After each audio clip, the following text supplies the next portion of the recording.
Oi gente, beleza?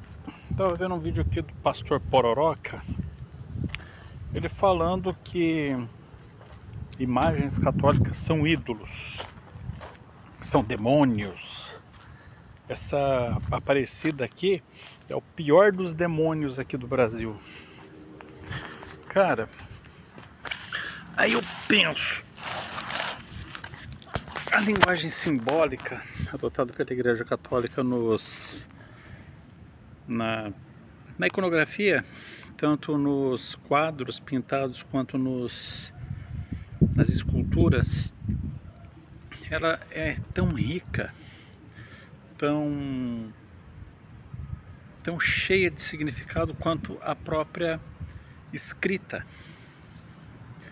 É uma coisa que nós não podemos perder jamais, sob pena de nós ficarmos estagnados ou de nós querermos, sei lá, sabe, nivelar a sociedade por baixo, não aceitar ninguém que seja melhor do que eu,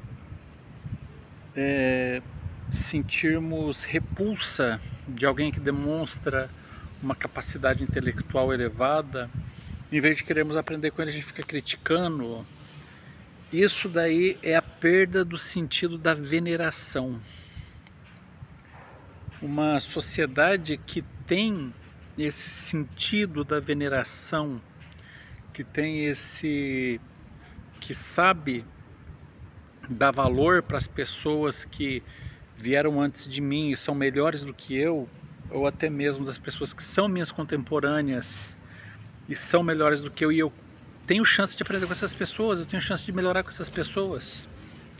Eu acho que eu consigo fazer tanto vídeo, por quê? Porque eu não perdi o sentido da veneração, nem para os santos que já morreram e nem para as pessoas que estão vivas ainda, e muito embora não sejam santas, ou talvez sejam, não conheço esse lado espiritual, mas essas pessoas que são melhores do que eu, procuro aprender com elas. E é evidente que tudo isso é mandamento bíblico. Não se acende uma vela para colocar embaixo do alqueire, para que Deus seja louvado por causa de vocês e vocês sejam louvados por causa de Deus. Tudo isso daí é parte da nossa iconografia. Então, quando nós prestamos o devido culto a uma pessoa que foi melhor do que nós, alguém reconhecidamente santo, nós estamos fazendo exatamente o que a Bíblia manda, colocando a luz em cima do candelabro e não embaixo do alqueire.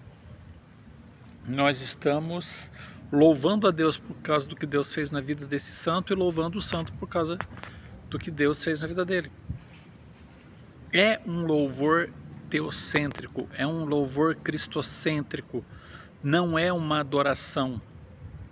Pelo contrário, nós bendizemos a Deus pelo que Ele fez na vida dos santos, igual fala lá em 2 Tessalonicenses 1,12. E essas imagens não são demônios, são parte da nossa, como direi, liturgia. É, exatamente isso. É parte da nossa liturgia. Nós olhamos para uma imagem da mesma forma que nós olhamos para uma Bíblia e, identificando os sinais que ali estão presentes, que eu já falei algumas vezes, eu recomendo a todos ver o cenário, elementos do cenário, o que essa imagem está carregando nas mãos, o que essa imagem tem na cabeça, está olhando para o lado direito, olhando para o lado esquerdo, tem marcas no corpo, o que significam essas marcas. Tudo isso daí é uma liturgia que nós lemos nas imagens. É óbvio que uma religião que surgiu a partir da imprensa vai falar de sola escritura, mas vocês são apenas frutos do seu tempo, e um fruto que já está ficando bem velho, né? É um fruto que se recusa a amadurecer, porque o surgimento ali da imprensa, criada pelo católico Johann Gutenberg, ficou mais fácil ter a Bíblia na mão.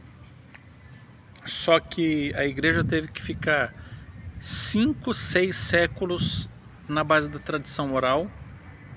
Não havia um cânon definido. Teve que ficar, e mesmo quando tinha um cânon definido, os únicos que podiam ter a Bíblia e manusear ela era a própria igreja, inclusive porque 90% das pessoas eram ignorantes, desde o rei até o camponês, analfabeto governando um país é coisa daquele tempo lá também. Então é isso. E o que isso significa? Como que você vai falar para uma sociedade analfabeta, cuja uma cópia da Bíblia custa, sei lá, 150, 200 mil reais hoje em dia, por exemplo? Como que você vai falar para uma pessoa dessa que quer livre acesso? A Bíblia dos pobres sempre foi as catedrais, sempre foram os vitrais, os mosaicos nas catedrais. E as pessoas que aparecem com esse pensamento muçulmano, esse pensamento islâmico de idolatria, é simplesmente um sincretismo com o Islã. Não existia isso até aparecer o Islã. Os próprios judeus tinham uma rica iconografia.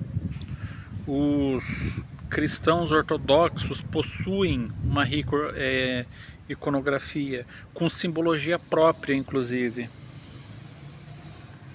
Aí, sabendo de tudo isso, sabendo de toda essa riqueza